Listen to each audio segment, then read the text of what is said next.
Good morning, welcome to CATEX-TV. My name is Frank Fortunato. This is a live broadcast from Princeton, New Jersey. Today is Wednesday, September 16th, 2009.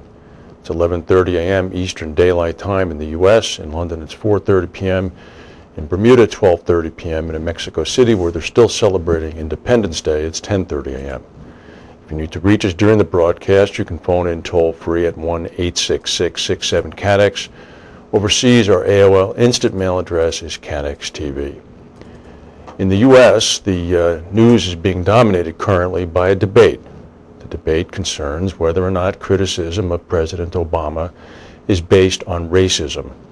Finally, someone said it, and as usual, it's Jimmy Carter, who came out this morning and said that the personal attack levied against the president during the joint session of Congress by a Republican congressman from South Carolina, in which that individual claimed that the president lied, was racially based.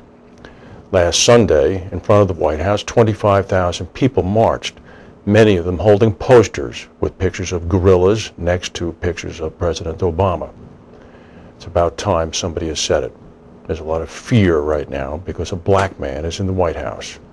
They'll simply have to get over that. The law is the law. Now we'll go to our news.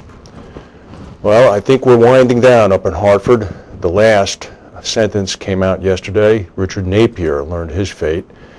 He was sentenced to 2 years of probation for his role in a financial scheme that cooked AIG's books, and it did result in prison time, or a sentence of prison time, for 4 of his one-time colleagues.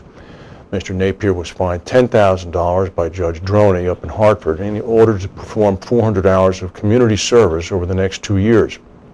Mr. Napier had pleaded guilty to 1 count of conspiring to commit securities fraud in June of 2005. The government said, in the form of the prosecutors, that Mr. Napier should be credited with helping to convict 4 former Gen Re executives and 1 from AIG. The government said that Napier had provided prosecutors with a unique inside perspective on this case. The government said in the end, Mr. Napier did everything that the government asked of him. Judge Droney said that he had not seen such cooperation from a defendant before, and he did impose a fairly light sentence on him. Prosecutors, of course, had accused the former insurance executives of helping AIG inflate its reserves by $500 million between 2000 and 2001 through reinsurance deals with Gen Re. The judge said that Napier was deeply involved, and he never questioned his own conduct or the conduct of his colleagues, but that he did not benefit personally and cooperated as much as he possibly could. So that's finally finished, it seems. QBE made some news. They announced that they've acquired the Cigna Special Risk Student and Sports Accident Insurance book of the company. No financial terms were announced. The Australian-based QBE said that the purchase would enhance its QBE specialty insurance, a portfolio that provides medical expense coverage for students, athletes, daycare centers, and participants in camps and clubs. QBE said that key members of Cigna's existing specialty unit are joining QBE and relocating to a new office in Plymouth Meeting, Pennsylvania, which is right outside Philadelphia. The president of QBE Specialty, Stephen Fitzpatrick, welcomed the team. They said that their specialty insurance group is dedicated to distinct niche programs customized to meet the insurance needs of specific industries. It added that the specialty insurance group partners with retail program administrators in more than 80 MGAs in all 50 U.S. states, and a recorded gross written premium last year of more than $1.5 billion. Interesting event happened in Florida the other day. Listen to this. Property insurers in Florida are losing money. We know that. They may be forced to raise rates. We know that too. But who said this? Well, he said it. The insurance commissioner, Kevin McCarty. Even though the state has escaped serious storms for a couple of years, yesterday, addressing a panel including Florida Governor Charlie Crist and other cabinet members of the governor, Insurance Commissioner McCarty gave the governor pause when he said, quote, "There are only 2 alternatives: increasing rates, which is really just affecting the symptom, or looking back at the core problems and seeing what can be done. If insurers aren't making money," he said, "their appetite to continue to do business will go away." Governor Christ replied, "We'll see. Hopefully most of them don't." The commissioner said that Florida was not alone, with coastal states from Maine to Texas suffering from insurers, quote, managing their exposure. McCarty said that's a code word for not writing on the coast. Commissioner said that of the 21 new companies mainly set up to carve out policy from the insurers of the last resort, which is Citizens, 15 of the 21 had lost money in the first 6 months of the year. He went on to say companies do fail. That's the reality we live in. Wow, that's refreshing. We'll see what the fallout is from that. Mr. Greenberg is in the news again. He had an interview yesterday on CNBC, the one of the American news cable business networks. He said that AIG can be resurrected, but that its government debt should be restructured. He said, quote, "As long as the government owns 80% of the stock, it's a nationalized company, and nobody's going to invest really in a nationalized company." He said, "You've got to look at the plan. They have to liquidate the company." That didn't go anywhere.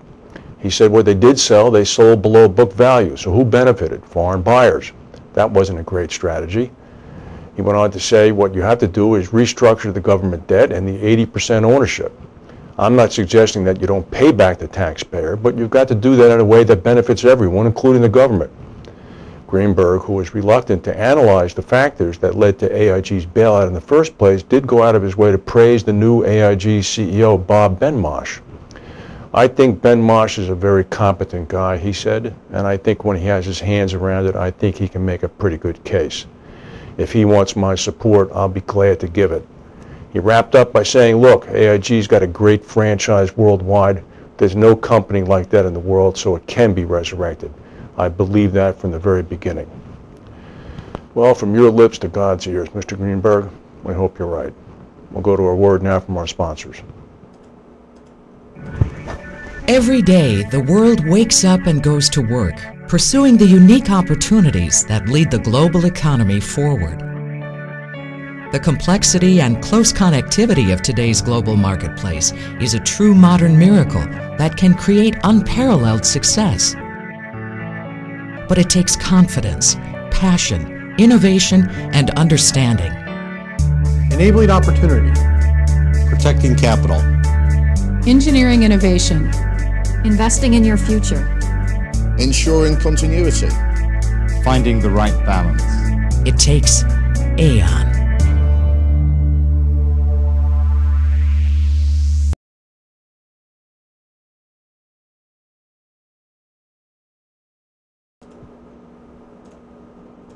There's an alarming story coming out of London. 4 out of 5 UK insurance executives who were surveyed by the Association of British Insurers say that insurance firms will leave England because it's not competitive. Almost 2/3 of senior management are tempted individually to move abroad because of the current UK personal tax system. 71% of chief executives and finance directors of leading insurers questioned felt that the UK current rate of corporation tax was uncompetitive. In 2007, insurers contributed nearly £10 billion in tax revenues to the UK, paying the 3rd highest corporation tax of any sector. The Association of British Insurers says that maintaining low corporation tax rate will help ensure companies remain in the UK, which in turn would contribute significant levels of tax. The ABI's Director General, Stephen Hadrill, said the recession can't be allowed to mask the challenge, but also the opportunity that the government faces over competitiveness. Getting it right today could reap rich rewards tomorrow.